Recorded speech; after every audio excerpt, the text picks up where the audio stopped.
And so now, 5 years later, we're having to roll that debt.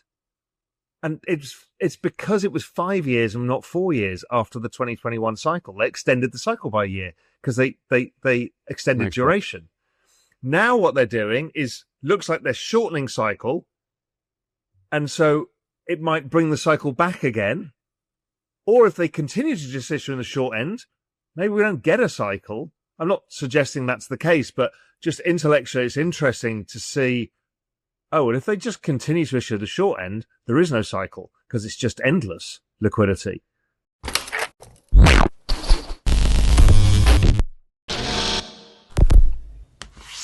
Hey guys, welcome to Everyday Finance. There is always the same question about crypto. Is it over?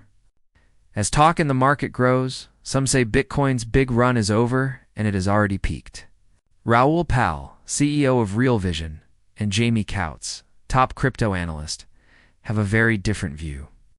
They look at market history, liquidity trends, and on-chain data to come to the conclusion that the current cycle isn't finishing. It's changing. Instead of being tired, they see growth. With the most rewarding part still to come, and the possibility of going on until 2026, their main idea is that the bull market is still going strong. But it's changing. The attention is shifting from Bitcoin to high-quality altcoins, from rumors to usefulness, and from guesswork to real projects that make money. This isn't the crazy time of 2021. It's a more grown and selective growth phase. Bitcoin's way to $150,000 to $250,000 is still open if their models are correct. This movie will explain what Pal and Coutts think will happen, how altcoins are getting ready for the next big move, and what the liquidity cycle means for the coming months. Watch this space, and don't forget to like, follow, and share your thoughts. Is the crypto bull run already over? Where is your measures? Because you look at liquidity too, and you've been posting some stuff on X about it. Give us your top down where we are on the liquidity cycle from your perspective. So I think April for me was the demarcation of an important inflection in liquidity because I have my own global liquidity index, as do you, and they're all sort of like proxies for kind of what we think global liquidity is, and they differ a little bit. But once you regress these things, they have a very strong correlation. And if you do sort of like predictive measures like Granger, causality, and whatever, yes, it does have very significant predictive value. So I do use it a lot, but I also, appreciate that it's not a perfect one-for-one for global liquidity. No, and people get confused over that. It's a roadmap. It's the contextualization of where we are in the cycle and what to kind of expect, as opposed to, oh, well, it went up today, so in a month's time it'll go up. It's like it doesn't work that way. Yeah, exactly. It's going to wiggle. It's going to surprise a little bit. But like from my first principles basis, global liquidity goes up. That increases the marginal demand for risk assets, and the preference for risk asset investors is the assets that give the most protection to monetary debasement, which is why they've got marginal new dollars coming into the financial system to buy assets in the first place. So, but that sort of what I call like a super bullish regime, which is just like using technical analysis on global liquidity, looking at the breakout that happened in April, gives us runway for another. Typically, though, these periods of like the breakouts last for about 2 years based on previous cycles. But this is the ascent of global liquidity this cycle is far more moderate for reasons we can get into. But like, I think that, and also let me just also add that global liquidity increasing is not, or the absolute level of global liquidity is not the most important metric. It's the rate of change, and risk assets will sniff that slowing down. So I think there's another sort of 6 months left in the cycle. And I know that's pretty much lining up with where you are as well. Maybe it's a little bit more, maybe it's a little bit less. Well, our view is if the dollar continues lower and rates go lower, financial conditions are easing, and that gives a 9-month lead. So it might push it out further than we expect. We don't know yet, but definitely doesn't feel like the end of the cycle is going to be this year by any stretch. Well, yeah, and so that actually, that correlates to what I see on the chart here because we've just broken above. Like it's been sort of 5 months where we're in this sort of new regime where global liquidity is higher than where it was at the peak of the last cycle, and that usually, and I've got another chart here which looks at sort of liquidity versus debt, which I think is the critical metric, and the problem is that debt has been growing at a clip. Like I think since 2023, when I ran the numbers, US public debt has risen by about 15%. GDP has gone up by 10%. So there's a 5% differential there that is a problem. The bigger problem is that the liquidity growth is around 3 or 4% since then. So there's almost I've been trying to think this. I've been trying to think this through, Jamie, from, you and I swapped that chart where you send it over to me and said, what do you think? And I'm like, yeah, okay. And I've been thinking, my fear is we're not measuring part of global liquidity, and that's the duration of issuance, right? The bills, I don't think is getting captured by any of our work. Somebody else on Twitter posted something about it today that they're working on it, and I fear that somehow we're missing yet another liquidity lever that we didn't know was coming, which was like, we're not going to issue at 5 years anymore. We're just going to issue in the first 3 to 6 months, and that's more. And Mike Howe was on the podcast today, and it was like, that seems to be more liquidity that maybe you're not capturing in this. I would be the first to admit that. In fact, when I put this on Twitter, that's exactly what I said like a week or two ago when I put it up. I said, I'm not capturing this, I guess, this new form of liquidity that's coming, directly from the Treasury. Rather than through the central banks or the monetary based metrics that make up my liquidity measures. So I would definitely agree with that. Could we measure it as a proxy using the rate of change of money market funds? Something, because these get issued somewhere, right? They either get issued into stable coins or generally issued into the banks or into money market funds or some combination. I wonder if there's an easy proxy. Or do you have to go through and clean the data and do all of the laborious work of figuring out exactly what was issued and where in the curve? I thought about stable coins and using that as trying to blend that in as a way to capture what the Treasury is doing, but I hadn't really thought it through.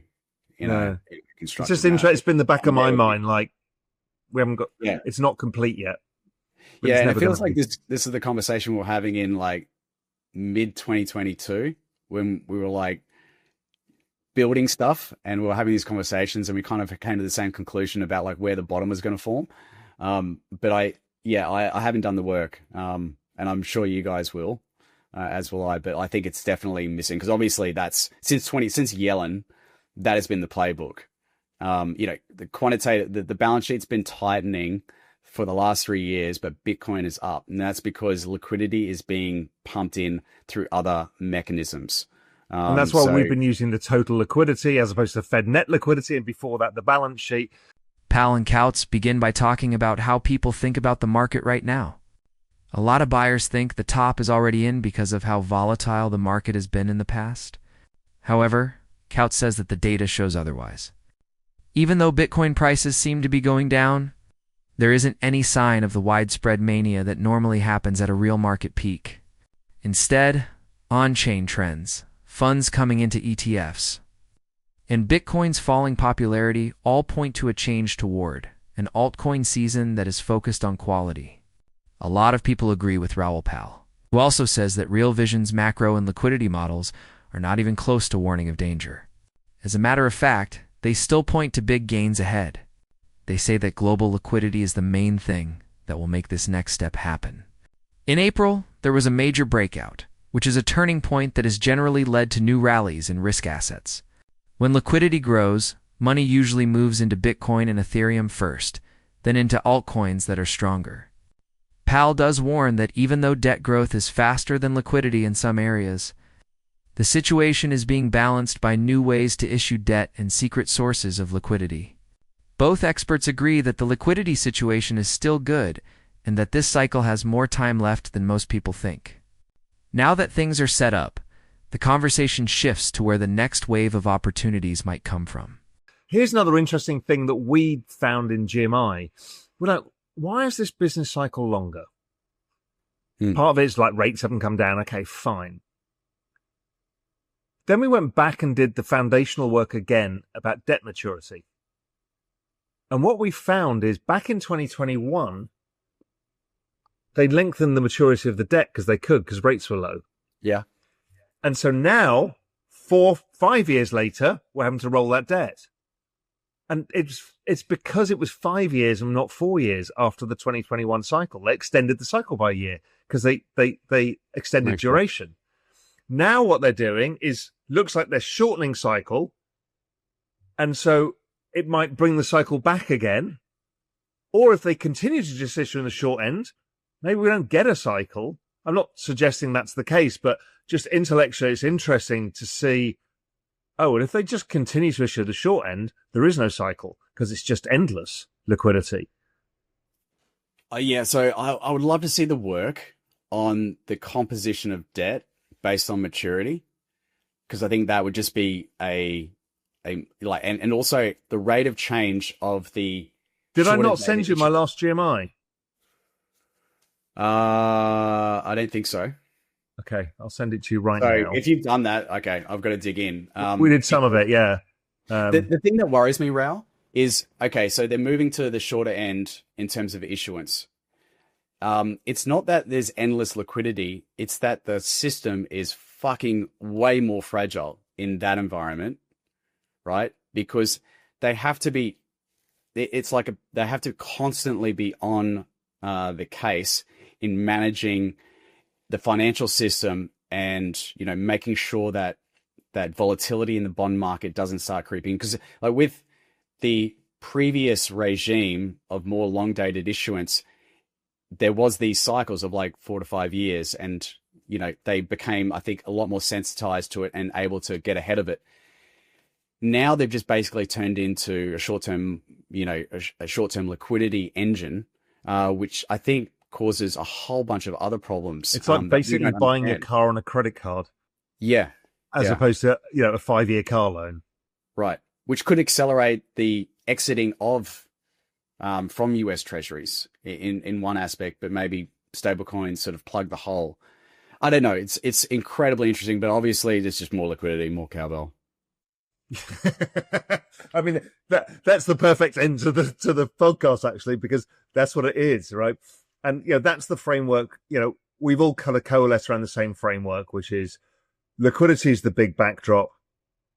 The adoption of the technology is the secular trend as well.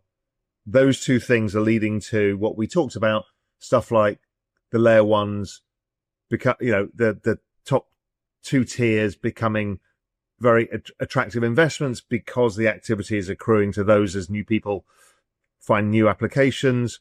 We got this whole other area, which is the applications built on top of these, which are generally revenue generating, gives a whole other set of opportunities.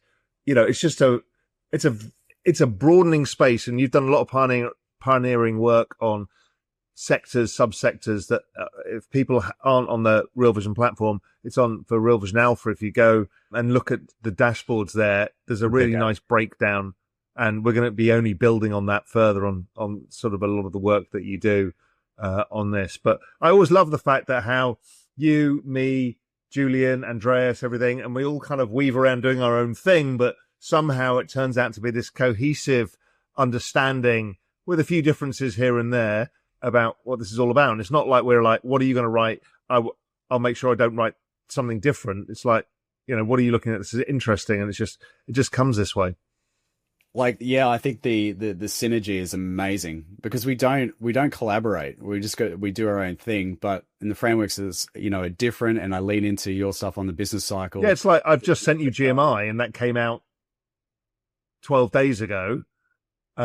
So it's not like you read it, so like, I'm going to follow that framework. It's not how it works. It's just a genuine curiosity in the space that's building all of this stuff out. And I think it's been great.